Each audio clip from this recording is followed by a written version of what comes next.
हर उस्ताद कारीगर का एक ऐसा राज होता है जिसे वो अपनी जान से ज्यादा छुपा कर रखता है। 34 साल के हेनरी व्हीलर के लिए, जो एक मशहूर पाई बेकर है और जिसकी दुकान पर पाई के लिए लोगों के बीच असली झगड़े हो जाते हैं, वो राज कोई सामग्री नहीं है, वह उसके अतीत का एक साया है। अपनी कामयाब दुकान की व्यस्त किचन में खड़ा हेनरी अचानक हाथ में आए एक लेटर को देखकर पूरी तरह सुन्न रह जाता है। उस लेटर की हैंडराइटिंग उसकी यादों में एक तूफान ला देती है और उसका दिमाग लगभग 2 दशक पीछे साल 1987 की उस उमस भरी सितंबर की सुबह में चला जाता है, जिसने उसकी नाजुक दुनिया को हमेशा के लिए बदल दिया था। उस वक्त 12 साल का हेनरी अपनी माँ अलेक्सा एडेल का इकलौता सहारा और देख-रेख करने वाला था।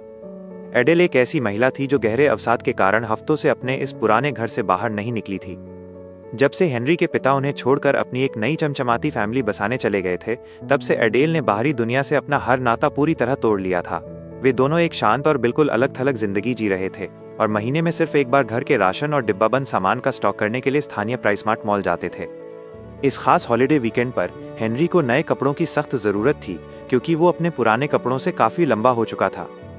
जब वे मॉल की व्यस्त और भीड़भाड़ वाली गलियों से गुजर रहे थे, हेनरी कुछ देर के लिए अपनी माँ का साथ छोड़कर कॉमिक बुक रैक को देखने चला जाता है। वो रंग बिरंगी कॉमिक्स को देखने में पूरी तरह खोया ही था कि तभी उसकी नजरें नीचे जमीन की तरफ जाती हैं, जहां ठीक उसके पास एक आदमी के पुराने और कीचड़ से सने जूते दिखाई देते हैं। हेनरी का दिल दहल जाता है जब उसकी नजरें उस आदमी के पैरों से ऊपर की ओर बढ़ती हैं। उसने देखा कि उस शख्स के टखने से ताज़ा गहरा खून बह रहा था और एक और लाल धार उसके सिर से टपक रही थी। जीव विज्ञान की किताब के किसी चित्र जैसा हट्टा कट्टा और लंबा चौड़ा, वो अजनबी अपनी गहरी और भेदने वाली नजरों से उस छोटे बच्चे को नीचे देखता है। वो अपना नाम फ्रैंक बताता है और बेहद शांति से हेनरी से मदद मांगता है। हेनरी घबराहट और डर से कांपते हुए, हकलाते हुए कहता है कि आपके सिर से खून बह रहा है और हमें तुरंत डॉक्टर को बुलाना चाहिए। फ्रैंक उस चोट को बड़ी बेरुखी और बेफिक्री से टाल देता है, मानो कुछ हुआ ही ना हो। वो बड़े आराम से दावा करता है कि वो बस एक खिड़की से गिर गया था। इससे पहले कि हेनरी इस अजीब बात को समझ पाता, फ्रैंक की नजरें पूरे स्टोर में घूमने लगती हैं और वो एडेल को ढूंढ लेता है, जो कपड़ों के सेक्शन से बाहर निकल रही थी। वो तुरंत पहचान जाता है कि वो हेनरी की माँ है और पूछता है कि क्या वो उसे अपनी कार में लिफ्ट देगी। फ्रैंक कहता है कि वो महिला बिल्कुल वैसी ही दिखती है, जो किसी जरूरतमंद की मदद करने से पीछे नहीं हटेगी। हेनरी का दिमाग डर के मारे सुन्न होने लगता है। तभी फ्रैंक एक कदम आगे बढ़ाता है और उस 12 साल के बच्चे के कंधे पर अपनी भारी और मजबूत पकड़ बना लेता है। फ्रैंक के हाथ का वो भारी दबाव हेनरी के पास कोई और रास्ता नहीं छोड़ता और एडेल की आंखों में देखते हुए कहता है कि आपका बेटा बहुत अच्छा है, जिसने मुझे लिफ्ट देने की पेशकश की है।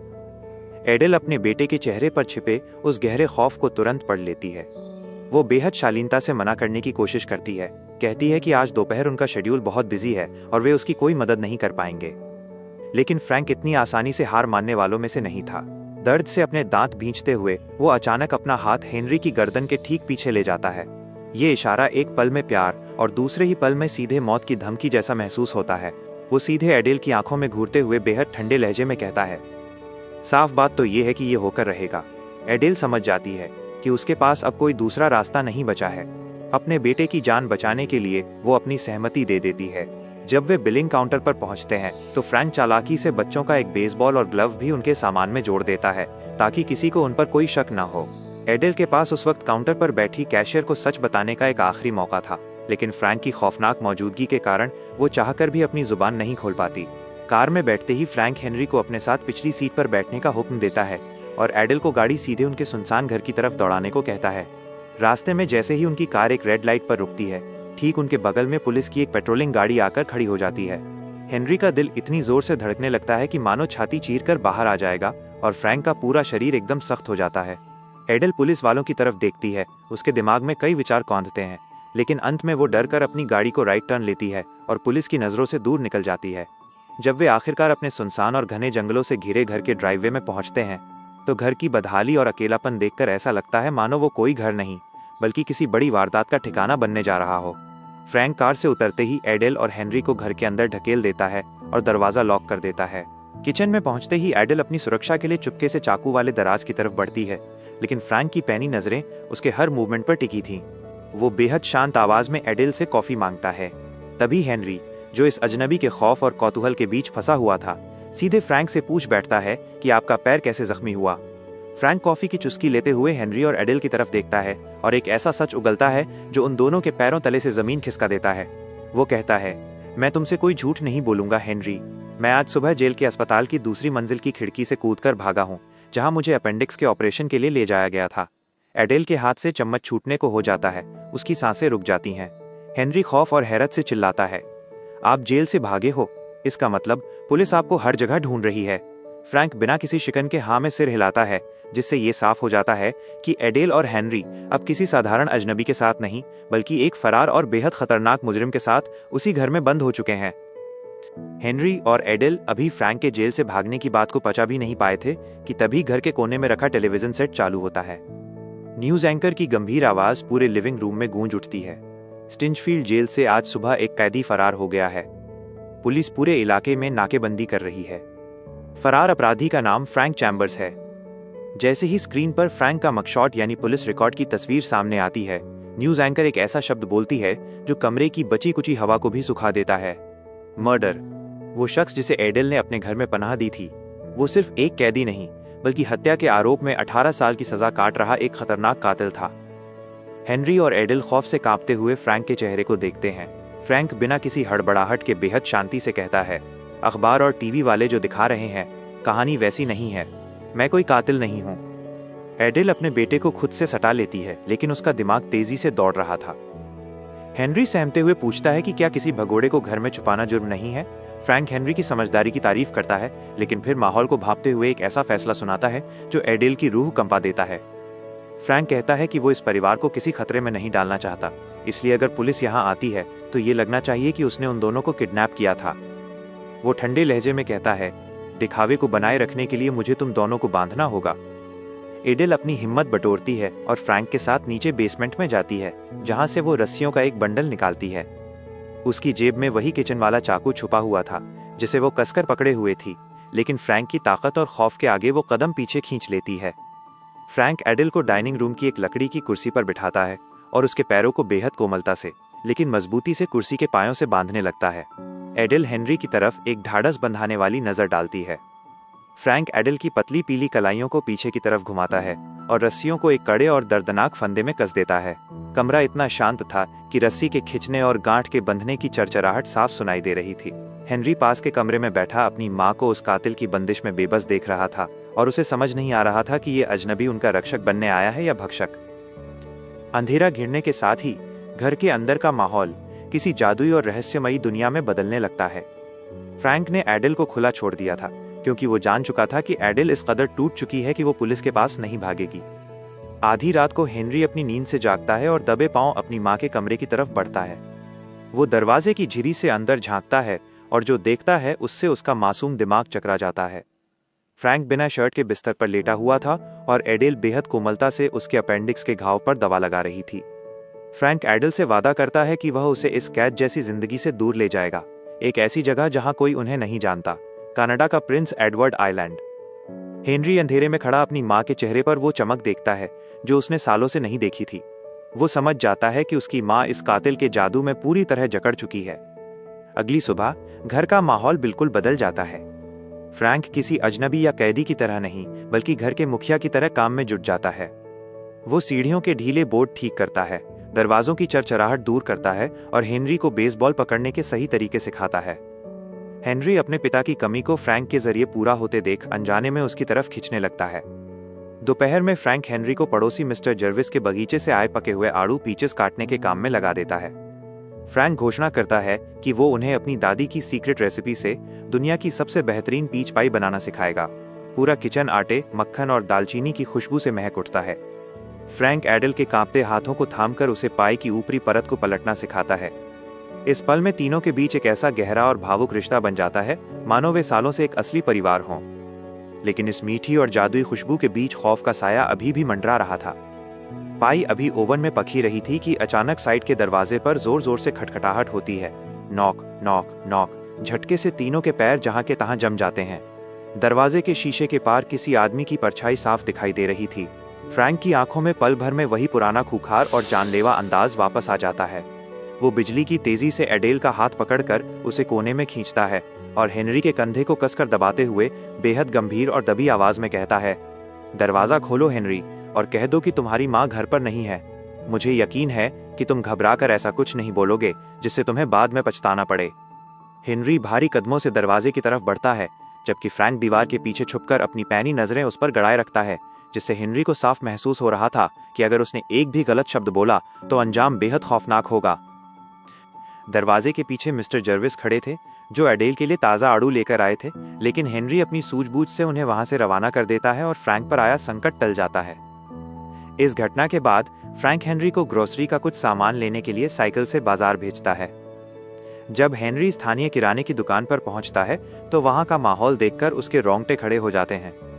दुकान का मालिक और एक महिला ग्राहक बड़े चाव से फ्रैंक के फरार होने की खबर पर गॉसिप कर रहे होते हैं।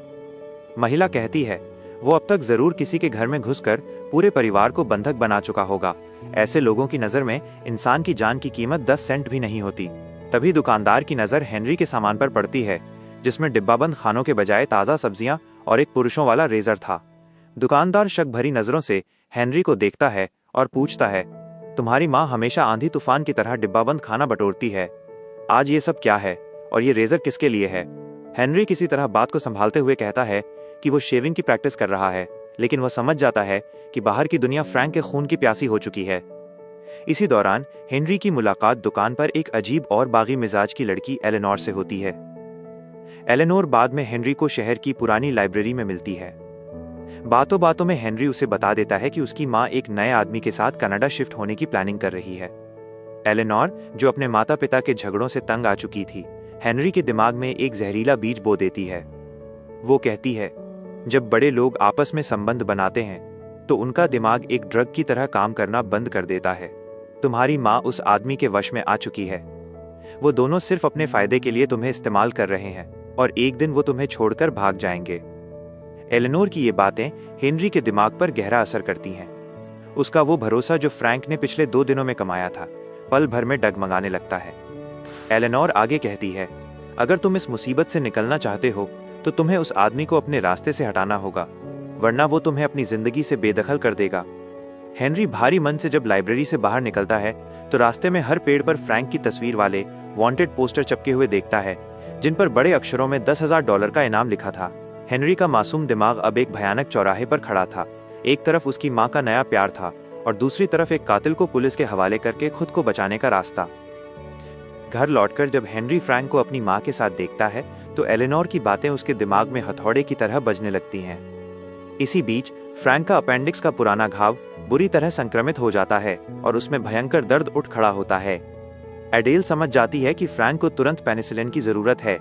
वह खुद गाड़ी चलाकर फार्मेसी जाने का फैसला करती है, लेकिन जब वह कार की स्टीयरिंग व्हील थामती है तो पैनिक अटैक के कारण उसके हाथ इस कदर कांपने लगते हैं कि वो गाड़ी को ड्राइववे से पीछे भी नहीं कर पाती।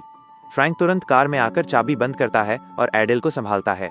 एडेल रोते हुए अपनी बेबसी का वो कारण बताती है जिसने सालों पहले उसे बाहरी दुनिया के लिए एक कैदी बना दिया था। एडेल रोते हुए बताती है कि हेनरी के जन्म के बाद जब उसने दोबारा मां बनने की कोशिश की तो उसका शरीर दगा दे गया।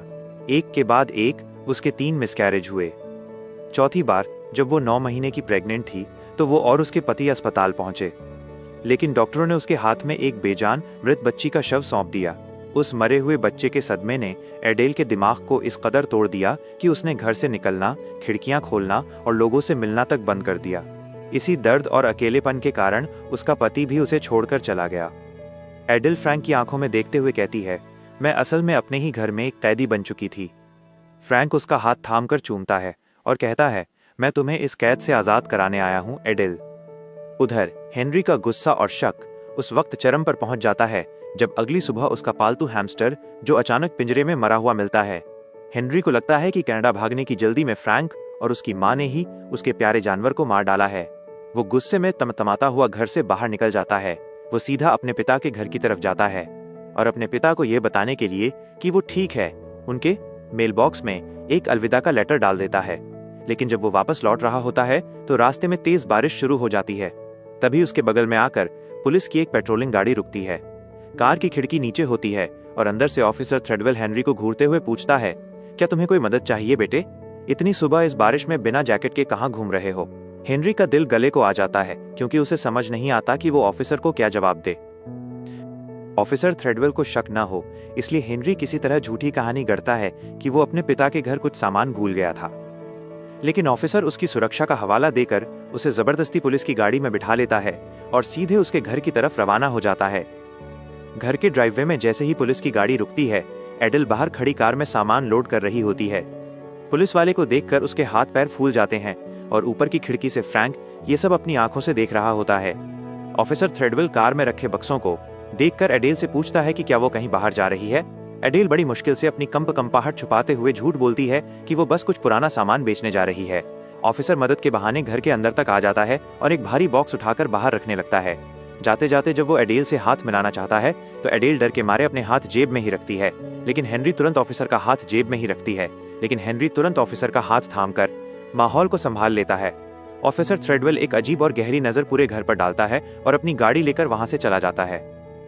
इस खतरे के टलते ही फ्रैंक समझ जाता है कि अब उनके पास एक भी मिनट बर्बाद करने का वक्त नहीं है। वो एडेल को तुरंत बैंक भेजता है ताकि वो अपने सारे पैसे कैश में निकाल सके। बैंक पहुंचकर एडेल जैसे ही भारी रकम निकालने की विड्रॉल स्लिप काउंटर पर देती है, टेलर हैरान रह जाती है। इतनी बड़ी रकम को कैश में देने के लिए वो अपने बैंक मैनेजर को बुला लाती है। बैंक मैनेजर एडेल को घेरते हुए सवाल करने लगता है, एडेल, इतनी बड़ी रकम कैश में निकालना थोड़ा अजीब और संदेहास्पद है। क्या कोई समस्या है? एडेल का पैनिक अटैक दोबारा उभरने लगता है, उसकी सांसें उखड़ने लगती हैं और उसका पूरा शरीर कांपने लगता है। अपनी माँ को पूरी तरह टूटते देख 12 साल का हेनरी अचानक बीच में कूद पड़ता है। वो मैनेजर की आंखों में आंखें डालकर मुस्कुराते हुए कहता है, दरअसल बात यह है कि हमने अपना सारा सामान पैक कर लिया है। हम अपना बैंक अकाउंट खाली कर रहे हैं और बोनी एंड क्लाइड की तरह बॉर्डर पार करके कनाडा भागने की फिराक में हैं। हेनरी के मुंह से ये अविश्वसनीय और बचकानी बात सुनते ही बैंक मैनेजर और टेलर जोर से ठहाका मारकर हंस पड़ते हैं। वे इसे एक बच्चे का मजाक समझ लेते हैं। फ्रैंक ने बिल्कुल सही कहा था कि सच से बेहतर इंसान को कोई और चीज गुमराह नहीं कर सकती। मैनेजर तुरंत स्लिप साइन करता है और टेलर नोटों की गड्डियां एडेल के सामने बिछा देती है। एडेल पैसे लेकर तुरंत घर की तरफ भागती है, लेकिन जब वे घर पहुंचते हैं तो फ्रैंक दरवाजा खोलते ही उन दोनों को अंदर खींचता है और गुस्से में तमतमाते हुए हेनरी के सामने खड़ा हो जाता है। वो कहता है, हेनरी के पिता का फोन आया था। हेनरी, क्या तुमने उन्हें कोई लेटर लिखा है? हेनरी का चेहरा सफेद पड़ जाता है क्योंकि उसे अंदाजा नहीं था कि उसके पिता इतनी जल्दी मेलबॉक्स चेक कर लेंगे। फ्रैंक घबराहट और गुस्से में चिल्लाता है, हमें अभी के अभी यहां से निकलना होगा। हेनरी अपने कमरे की तरफ भागता है ताकि वो अपनी आखिरी चीजें समेट सके, लेकिन तभी आसमान को चीरती हुई एक आवाज पूरे इलाके में गूंज उठती है, पुलिस सायरन की चीखें। पुलिस की दर्जनों गाड़ियां उनके लॉन पर आकर रुकती हैं और ऊपर एक पुलिस हेलीकॉप्टर मंडराने लगता है। फ्रैंक समझ जाता है कि उनका खेल खत्म हो चुका है। वो एडेल की आंखों में देखता है और अपना सिर ना में हिला देता है। एडेल बुरी तरह रोने लगती है और फ्रैंक को कसकर गले लगा लेती है, मानो वो उसकी हड्डियों को छू लेना चाहती हो। बाहर से पुलिस लाउडस्पीकर पर चिल्लाती है, हमने पूरे घर को घेर लिया है, दरवाजा धीरे से खोलो और अपने हाथ ऊपर करके बाहर आओ। फ्रैंक बिना वक्त गवाए एडेल को उसी डाइनिंग टेबल की कुर्सी पर बिठाता है। वो एडेल के हाथ पैर रस्सियों से दोबारा बांधने लगता है और हर गांठ को कसने के बाद उसे चूमता है। फिर वो हेनरी को भी एक कुर्सी पर बिठाकर उसके पैर पैकिंग टेप से बांध देता है। ये सब वो इसलिए कर रहा था ताकि पुलिस को लगे कि एडेल और हेनरी इस पूरे वक्त बंधक थे, ताकि उन पर कोई कानूनी आंच ना आए। फ्रैंक हेनरी की आंखों में देखकर कहता है, तुम एक बेहतरीन लड़के हो हेनरी, हमेशा अपने इरादों के पक्के रहना, एक असली मर्द बनना। वो एडेल के पास जाता है, उसे आखिरी बार चूमता है और कहता है, तुम्हारे साथ बिताए इन 3 दिनों के लिए मैं जेल में 20 साल और काटने को तैयार हूँ। जब तक मैं जिंदा हूं तुम अकेली नहीं हो एडेल। फ्रैंक जैसे ही अपने हाथ ऊपर उठाकर मुख्य दरवाजा खोलता है, पुलिस वाले उसे जमीन पर दबोच लेते हैं और हथकड़ी लगा देते हैं।